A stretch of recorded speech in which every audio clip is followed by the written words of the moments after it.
After watching this, probably saw the title of this episode. The title is "I Wish This Debate Actually Mattered." Now, the reason I put that is that last night, JD Vance and Tim Walz had the first vice presidential debate, uh, the first and last vice presidential debate, and boy, was it a good one. I thought it was a great win for JD Vance and Trump. I think that he performed extremely well, and we're going to dive into all that today. We're going to look at a few of the highlights, look at the aftermath and the uh, crashing and burning of people in the media as they react to JD Vance's performance. And we'll just break down a few key points and we'll get into a few other topics and headlines of news if we have time. So, welcome to Principled Politics. And today, we're going to cut through the commentary.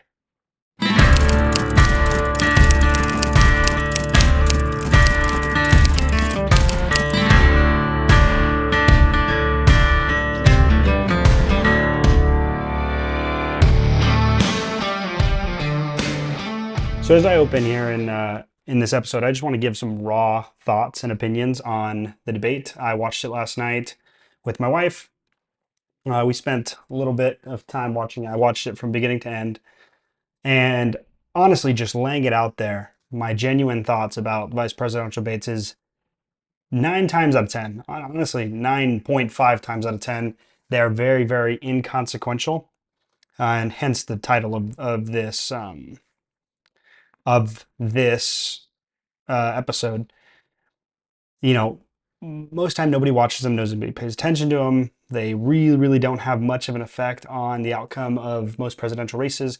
And my personal take on this specific one is I do think that there is opportunity for this debate to have an effect on the race. I think the fact that the race is extremely tight also plays a factor into that. The fact that both candidates are basically in a dead heat right now in all major swing states. I think that does play a factor into how effective and how much of a difference this type of debate makes.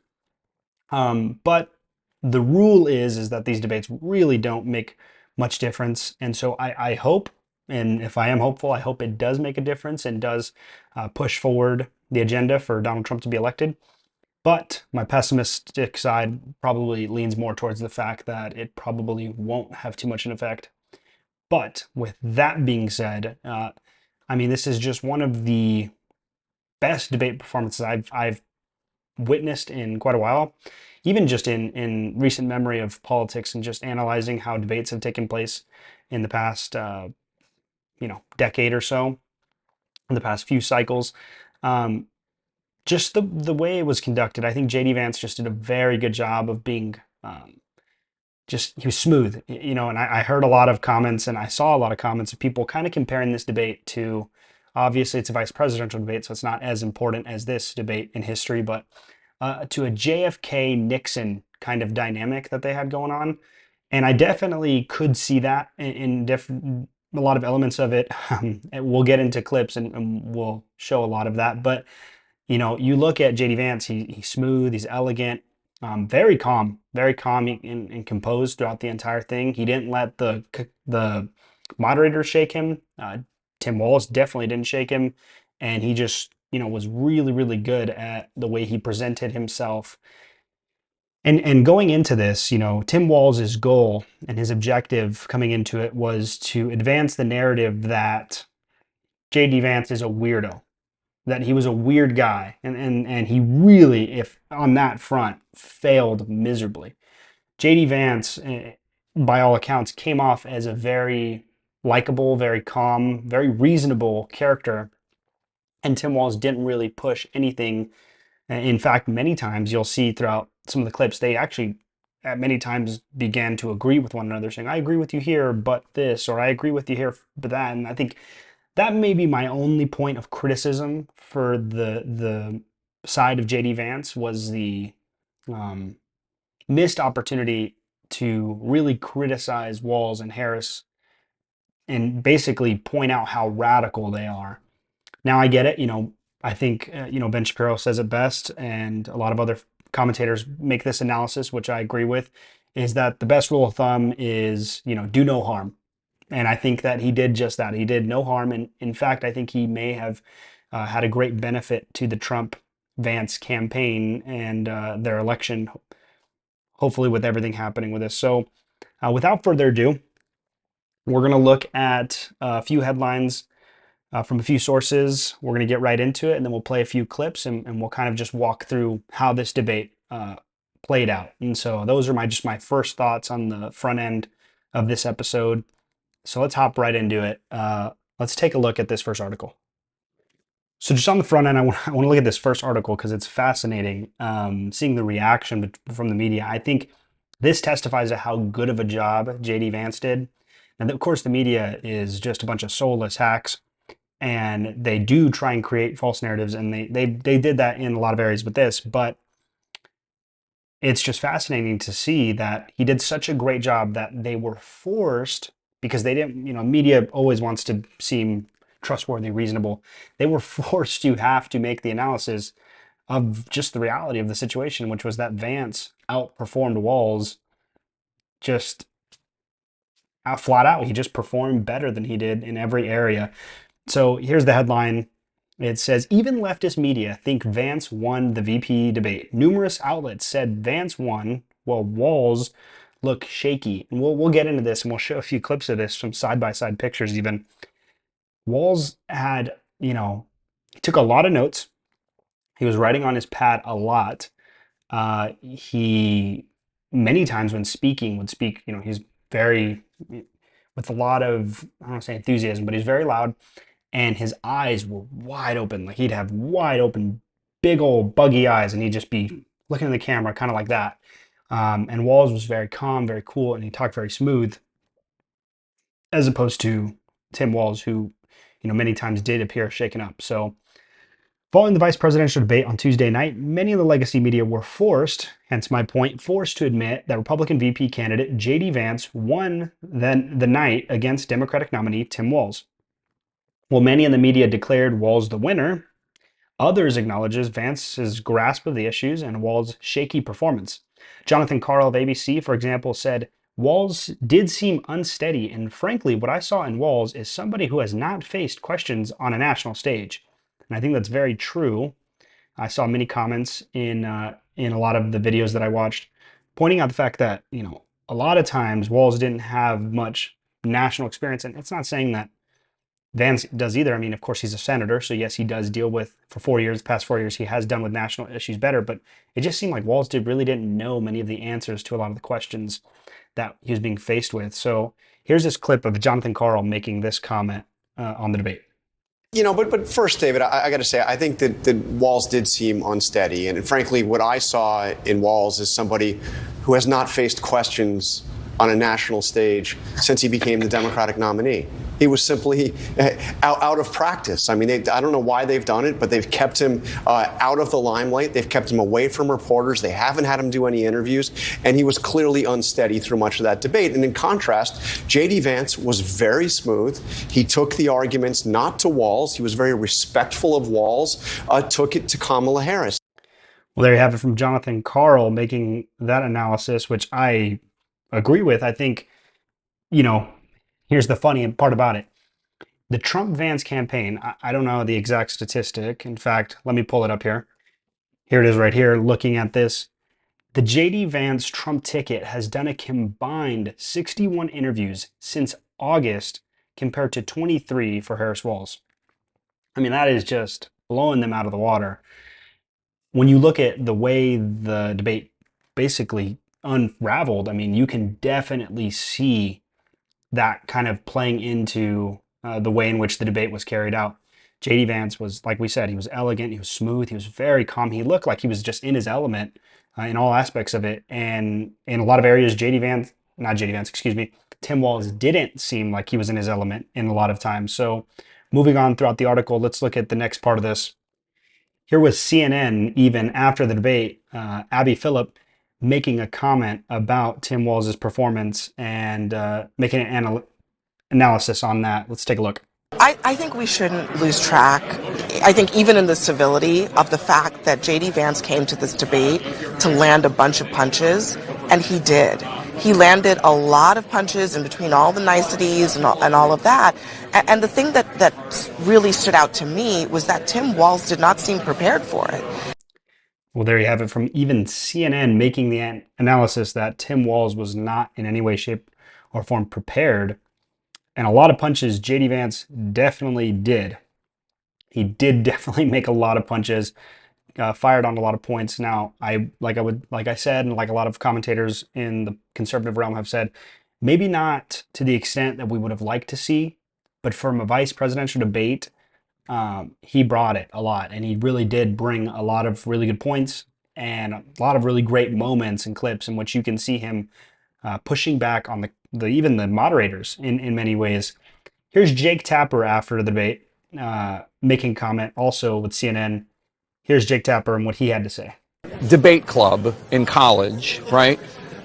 You grade things very specifically. That's not how vice presidential or presidential debates are. Vice presidential and presidential debates have a lot more to do with the feeling about the candidate, whether or not you trust the candidate, whether you like the candidate, whether you agree with them on the issues that you're paying attention for, etc. If one were just going by traditional debate scoring, and again, that's not what this is, J.D. Vance would have won the night. He just was more polished, he was more clean, he pivoted more effectively, etc. Again, that's my opinion. Do you see how much they have to preface this? Like, this just goes to show how the media, legacy media, are just surrogates for the Democratic Party. They're all Kamala Harris, Walz surrogates. They are not trusted media sources. They're literally just there to promote the narrative that Tim Walz and Kamala Harris are the best choice for president. Complete sellouts to the Democratic Party. I mean, it's just hilarious when you see the way they talk about things, especially to Amy Klobuchar. But even in that, you know, I don't even get what the point he was trying to say there of it's not a traditional debate. You're not scoring it that way, blah, blah, blah, blah, blah. I mean, why not? Why not score it as a traditional debate? And in the traditional sense, and looking at it in a debate format, he was way more prepared, way more polished. And I think that says and speaks a lot towards Walz and Trump as a ticket. But even there, you know, you see Jake Tapper tapping around the issue, no pun intended. And basically having to admit that, yes, you know, JD Vance came across in all ways and appearances just from the looks and just from everything. And they preface all that because they're going to say, oh, well, Walz has the better policy. Vance and Trump have the policy that'll never work. But the appearance is that, you know, Vance won. Obviously, I know that most Americans don't buy that for 1 second, but even they had to admit that. And of course, he has to preface, it's my opinion. It's my opinion, guys. Please don't fire me. Let's take a look here. Let's continue on with the article. Let's see. ABC's Lindsay Davis compared Walz's performance to that of Joe Biden in June, which led Biden to drop out of the race. Here she is making those comments. Let's take a look at that. It kind of reminded me of the June 27th debate when Kamala Harris that night said of Joe Biden, it was a slow start, but a strong finish. And that's how I felt that Tim Walz kind of did tonight. You know, to use Tim Walz's own words, I mean, a lot about this debate tonight was weird. There were uncomfortable, cringy moments. But overall, I think my takeaway was something that Reince Priebus said on the outset, which was that J.D. Vance needed to come away as that humble, likable guy from Hillbilly Elegy. It seemed like he did perhaps get some points in that. Oh my gosh, even it's funny because it's ironic, right? She actually meant that in a positive way. She was trying to spin it as like, oh, you know, he started off slow, but he finished really strong. When in fact he had a horrible finish, which we'll look at that. I mean, just his closing statement is hilarious for many reasons. But you know, comparing it to the Joe Biden debate is not a good one because by all means, the Joe Biden debate is not something you want to be compared to. That will live in infamy. It was the single debate that literally ruined Joe Biden's career and forced the media to finally admit that he was not with it and he was no longer senile and Joe was no longer on the planet. We'll look at one more of these clips. Here it is, CNN as well. John King noted that Vance won on the most important issues of the campaign, which was the economy and immigration. Here's what he said. But at the beginning, the two issues driving the campaign right now are Harris has a big deficit on the economy, Harris has a big deficit on immigration, and Republicans were happy tonight and Democrats a little bit nervous that on those two issues, Vance carried it. Vance carried it. So let's actually get into the meat of the debate. Let's watch a few clips here. Let's watch the highlights, if you want to put it that way. And let's just like kind of dissect a lot of it. I'm sure, obviously you didn't watch it. I did the drooling hard work for you because, you had better things to do and I clearly didn't because I don't have much of a life at this point. But that's what I'm here for. I'm here to sacrifice my time and effort so that you don't have to watch the actual debate. You can watch this, which is a lot more entertaining. Anyways, I desist. Let's hop into a few of the clips here. I'll play this first one, and this is kind of one of the highlights that I want to start with. If you become vice president, why should Americans trust that you will give Donald Trump the advice he needs to hear and not just the advice he wants to hear? Well, first of all, Margaret, because I've always been open. And sometimes, of course, I've disagreed with the president, but I've also been extremely open about the fact that I was wrong about Donald Trump. I was wrong, first of all, because I believed some of the media stories that turned out to be dishonest fabrications of his record. But most importantly, Donald Trump delivered for the American people. Rising wages, rising take-home pay, an economy that worked for normal Americans, a secure southern border, a lot of things, frankly, that I didn't think he'd be able to deliver on. And yeah, when you screw up, when you misspeak, when you get something wrong and you change your mind, you ought to be honest with the American people about it. You said there's the first clip there that I wanted to start with, and that is early on. And basically, the question is that they're asking, and you'll see this throughout kind of the way in which they form the questions. And if you go back and watch the debate, which you don't have to because it's not really worth it, but a lot of times, right, they would give J.D. Vance a question and they would frame it in such a way that it was basically a loaded question. They would come at it with, Donald Trump has said this, he has claimed he's going to do this, how are you going to handle X, Y, and Z? And with Tim Walz, on the other hand, you could definitely see how they were like trying to help him. If they gave him a loaded question, it was a loaded question against Vance and Trump. So they would be something along the lines of, just an example would be, Donald Trump has said that he's going to come after his political opponents on day one in office. How does this make you feel, Tim Walz? Like just ridiculous, stupid. And you saw this with Kamala Harris too, and in the debate that she had with Trump, and the same dynamic that the moderators do. And it's just ridiculous the way they do it. Clearly showing their biases and letting the mask drop while moderating these debates. So we'll look at here. Let's see what's up here next. Another highlight from this debate. So this clip is probably one of my favorite, one of the most embarrassing moments for Tim Walz throughout this debate.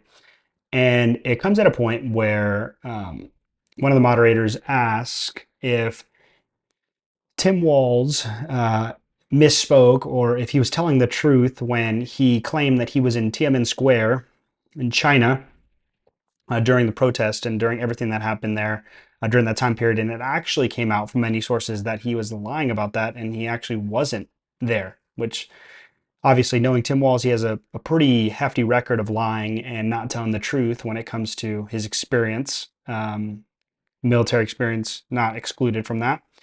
So very interesting, and I think it was probably the only question that they asked him that may have been a damning or hard question towards him and may have put him in a really, really bad position. And he definitely does not do a good job of answering it. So let's take a look at his response to that initial question. You said you were in Hong Kong during the deadly Tiananmen Square protests in the spring of 1989. But Minnesota Public Radio and other media outlets are reporting that you actually didn't travel to Asia until August of that year. Look, I will be the first to tell you, I have poured my heart into my community. I've tried to do the best I can, but I've not been perfect. And I'm a knucklehead at times, but it's always been about that. Many times I will talk a lot. I will get caught up in the rhetoric. But being there, the impact it made, the difference it made in my life, I learned a lot about China. I hear the critiques of this. I would make the case that Donald Trump should have come on one of those trips with us. I guarantee you he wouldn't be praising Xi Jinping about COVID. And I guarantee you he wouldn't start a trade war that he ends up losing. Well, there you have it. Tim Walz, very eloquent, very amazing response to that. And he's done this in the past. and I guess this is his whole shtick as this sitcom dad. His response to why he lied about being there in Tiananmen Square in that summer was that he's a knucklehead. It's a really good response, Tim. You're a knucklehead. I couldn't agree more. Knucklehead, moron, idiot, however you want to fit the bill. But I mean, it was a really, really, really bad look. And obviously, a lot of people picked up on that after the fact in social media and spoke about that. But knucklehead is the best that he could come up with for his blatant lies. I misspeak. I'm a knucklehead. I'm just like you guys. I personally, when he says I'm just like you guys, I'm personally offended. I can't remember the last time that as an everyday citizen, anybody that I've known has ever made the claim that they are, that they made it to Tiananmen Square when actually they never went.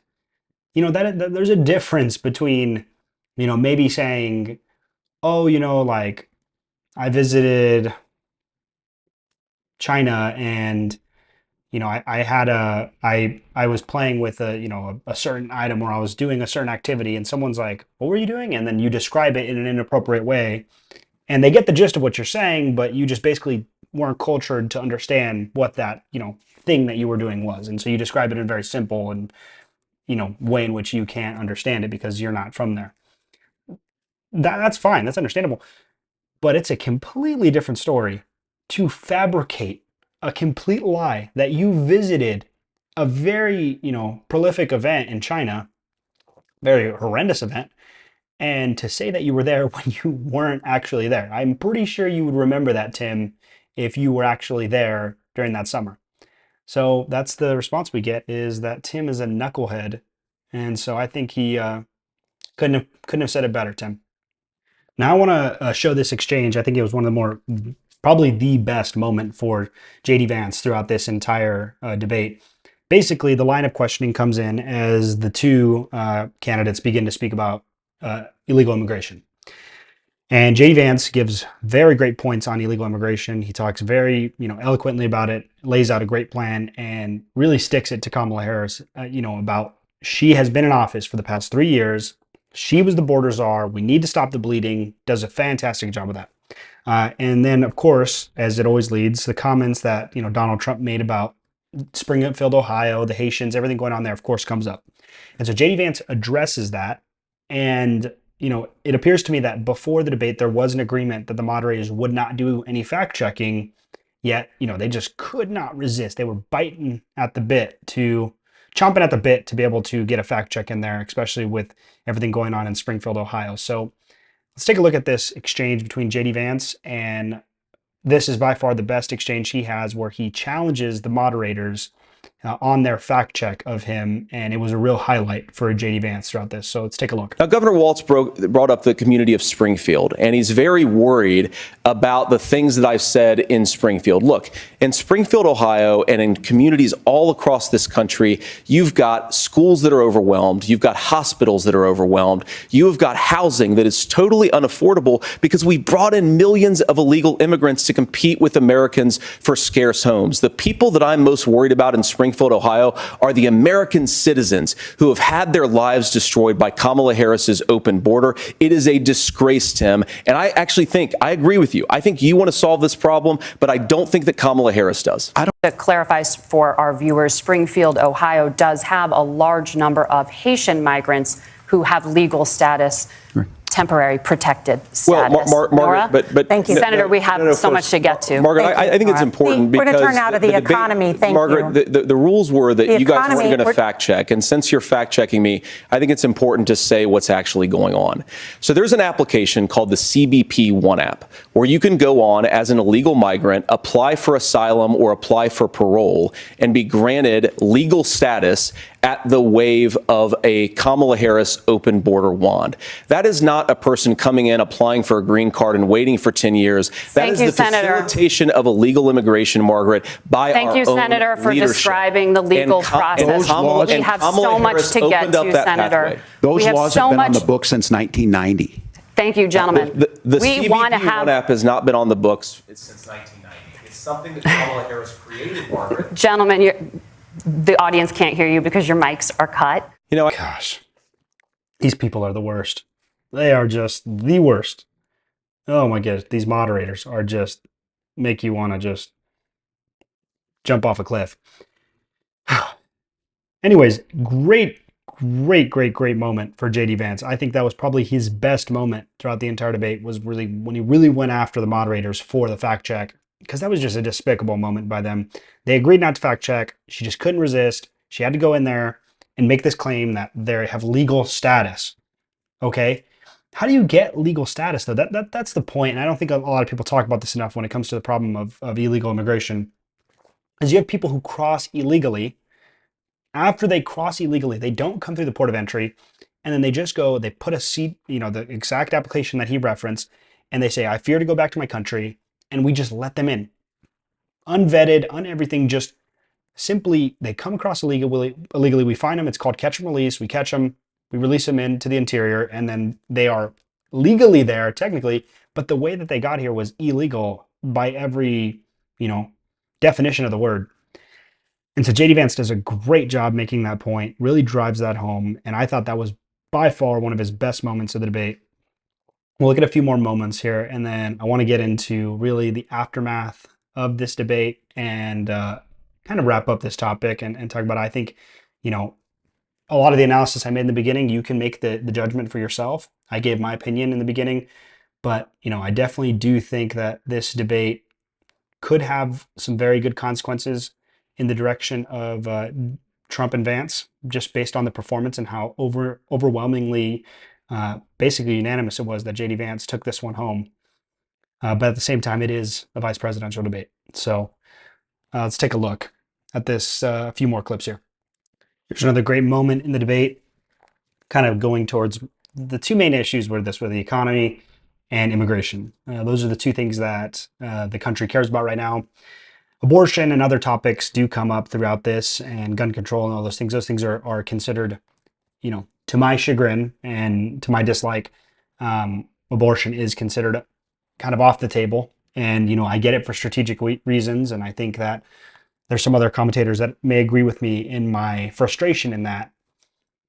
But, when, looking at this issue, they've taken it off the table for strategic reasons. And it's really not something that was really argued for in a way in which I could even say was pro-life. Vance really didn't make many points about that. He really didn't press on that issue and really didn't come across as too pro-life during that moment. But here's another moment from the topics of illegal immigration. Basically, the line of questioning here from Brennan is basically trying to argue in a way that you need money or you need, more funding for the border to stop what's happening at the border. And JD Vance makes the great point of, yes, of course, we always want to fund and, empower them with more resources. But the reality of the situation is it's not a lack of resources. It's a lack of empowering them to actually do their job. So here's JD Vance making that great point. The governor has made the point, and I think as a sitting lawmaker, that Congress controls the purse strings and any funding. So you have said repeatedly that Donald Trump would, through executive action, solve this. Do you disagree that Congress controls the purse strings and would need to support many of the changes that you would actually want to implement? You have 1 minute. Look, Margaret, first of all, the gross majority of what we need to do at the southern border is just empowering law enforcement to do their job. I've been to the southern border more than our borders are. Kamala Harris has been. And it's actually heartbreaking because the Border Patrol agents, they just want to be empowered to do their job. Of course, additional resources would help. But most of this is about the president and the vice president empowering our law enforcement to say, if you try to come across the border illegally, you've got to stay in Mexico. You've got to go back through proper channels. Well, here's everybody's favorite pastime. January 6th, coming back to the forefront. And here's Tim Walz basically making some very, very false allegations when it comes to January 6th. Let's take a look at that. 140 police officers were beaten at the Capitol that day, some with the American flag, several later died. And it wasn't just in there. That issue and Mike Pence standing there as they were chanting, "Hang Mike Pence." Mike Pence made the right decision. So that's what was at stake here. Now, the thing I'm most concerned about is the idea that imprisoning your political opponents, already laying the groundwork for people not accepting this. And a president's words matter. A president's words matter. People hear that. So deny what happened on January 6th, the first time in American history that a president or anyone tried to overturn a fair election and the peaceful transfer of power. And there it is, January 6th, all over again. A few points of contention there. Obviously, the idea that officers died in relation to January 6th. Let me pull this up here. I'm actually going to read the facts and not lie like Tim Walz. So reading the facts here, the only person that was harmed and can be proven to have died in direct connection to January 6th was Ashley Babbitt. And that is just the known facts out there. Ashley Babbitt's the only one who was shot and killed. Everyone else died and succumbed to injuries that we don't know, but have not been traced to have direct link to it. Multiple heart attacks, collapsing, seizures, different things like that, and succumbing to that. But nothing as severe as Walz is alluding to in this idea that people were beaten and then died due to the fact that they were beaten in that area. So it is just a complete fabrication and lie to think that. Second point, which I find ironic, is Tim Walz makes the point to say that it is terrifying to him the idea that Donald Trump will imprison his political opponents. But yet he doesn't stop to think for a moment that Donald Trump has literally had multiple criminal cases from the DOJ, influenced by the DOJ, to literally imprison him from Joe Biden. I just find it ironic in the sense that they are literally doing the thing that they are accusing of him of doing. It's just this whole projection game.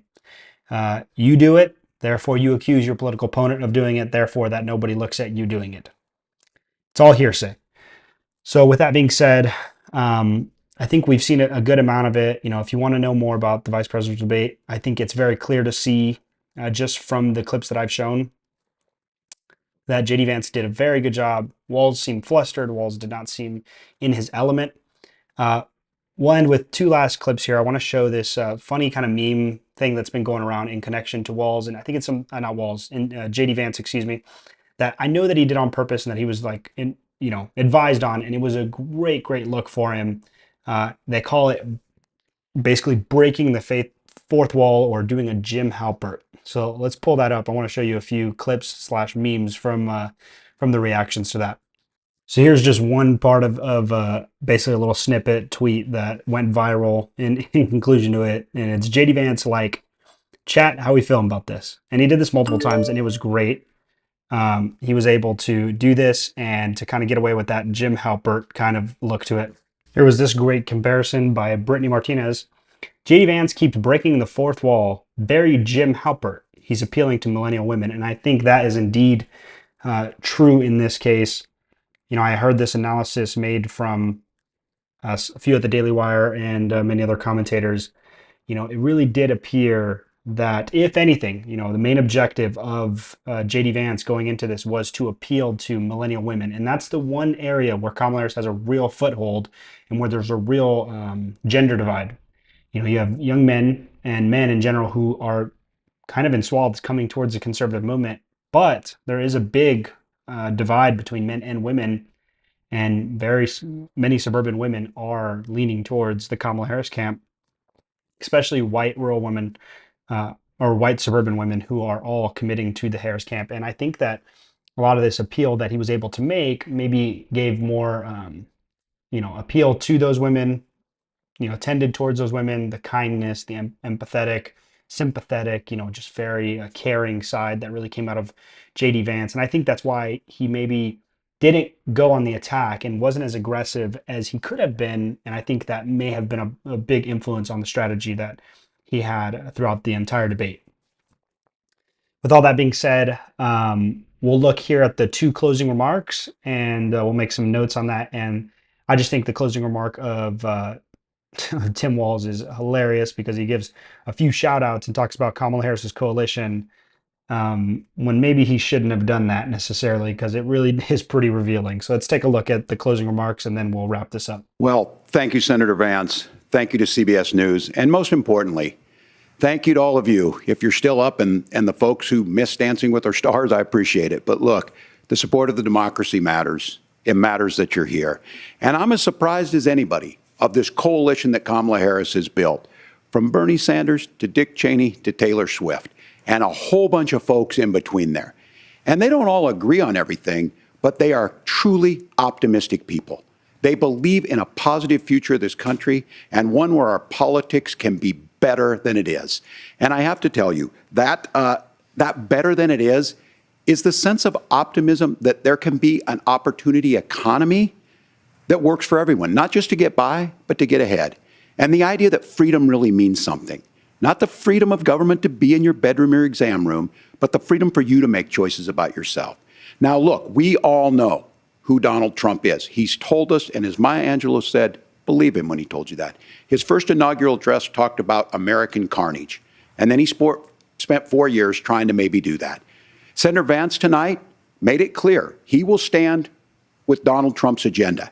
He will continue to push down that road. Excuse me. Kamala Harris gives us a different option. Now, I'll have to tell you, I'm going to be careful about the quotes, but there's one that Senator Vance said that does resonate with me. He said, Donald Trump makes the people I care about afraid. A lot of America feels that way.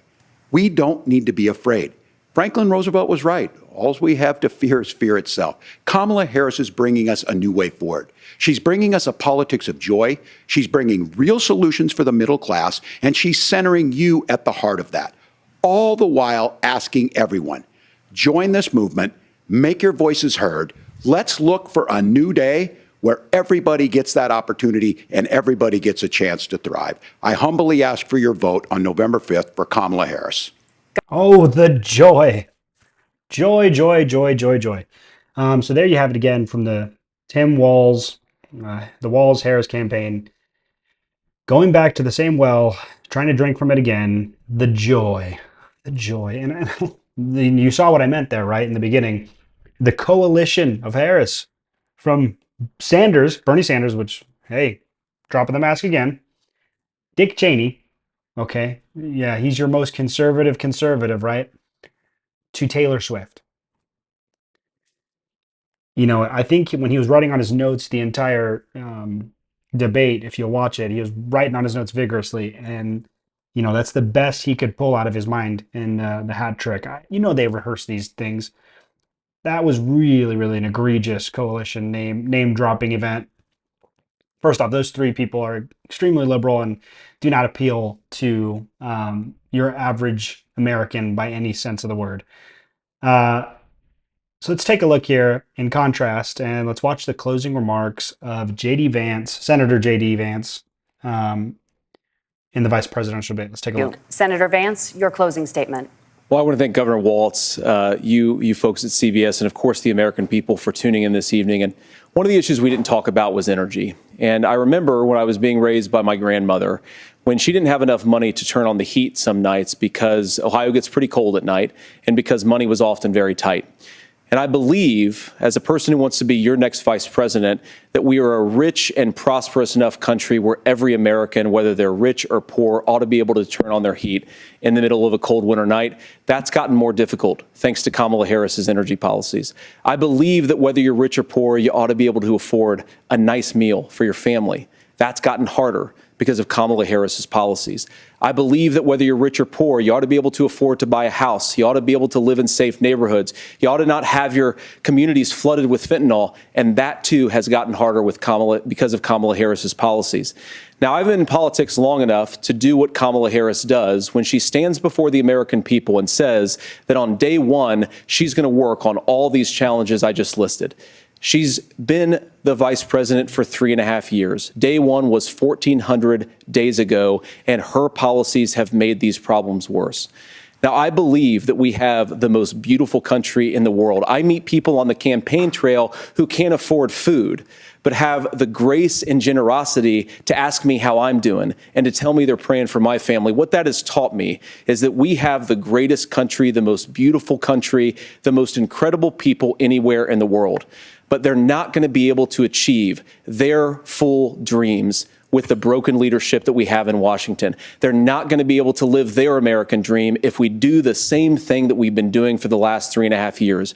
We need change. We need a new direction. We need a president who has already done this once before and did it well. Please vote for Donald Trump. And whether you vote for me or vote for Tim Walz, I just want to say I'm so proud to be doing this, and I'm rooting for you. God bless you and good night. Well, there you have it. Beautifully said. Does an amazing job of once again driving the point home. Kamala Harris, her day one was 1,400 days ago. Great quote, great line.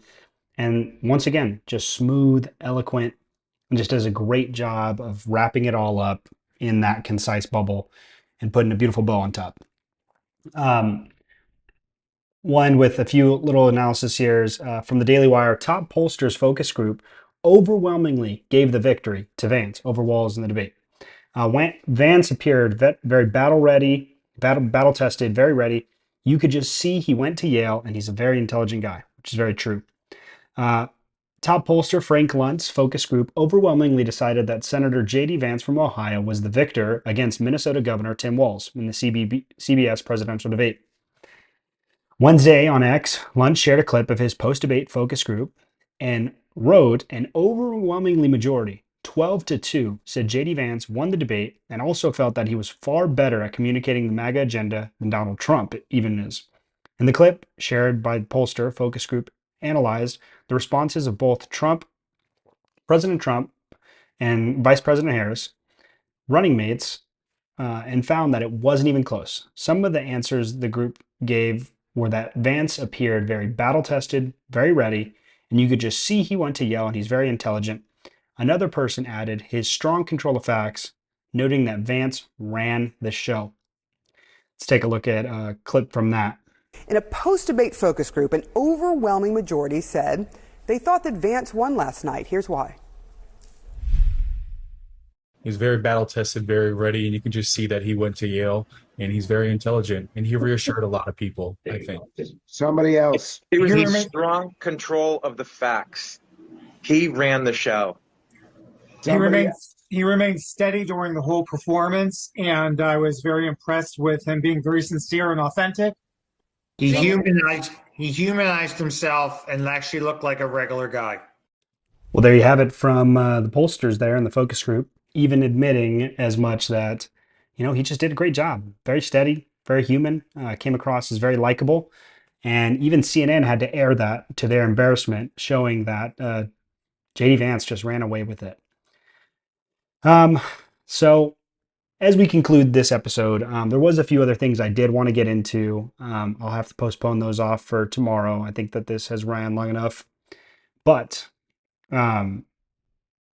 basically, this debate really, like I said, in my opinion, I'm really hoping that it has a great change in the race. I'm hoping that maybe, potentially, it can make a difference. But based on the way things are right now, it's a very tight race. Not much has changed. And maybe, just maybe, this might be the crack that maybe opens up the opportunity for Donald Trump and Vance to maybe potentially receive some independents and some voters that otherwise may have been leaning the other direction. But with the election coming very soon in November 5th, only 34 days away, as I just looked up right now, it's tight. And it's going to be a very, very tough next 34 days. But this definitely does not hurt. It definitely helps the Trump-Vance campaign. And I believe that they're heading in the right direction. So let's continue to focus on the news. Let's continue to cut through the commentary and look at everything that's happening with the presidential election. I'll keep you guys updated. I'll keep you posted. Thank you for watching and or listening. That'll do it for our show today. And don't forget to stay principled.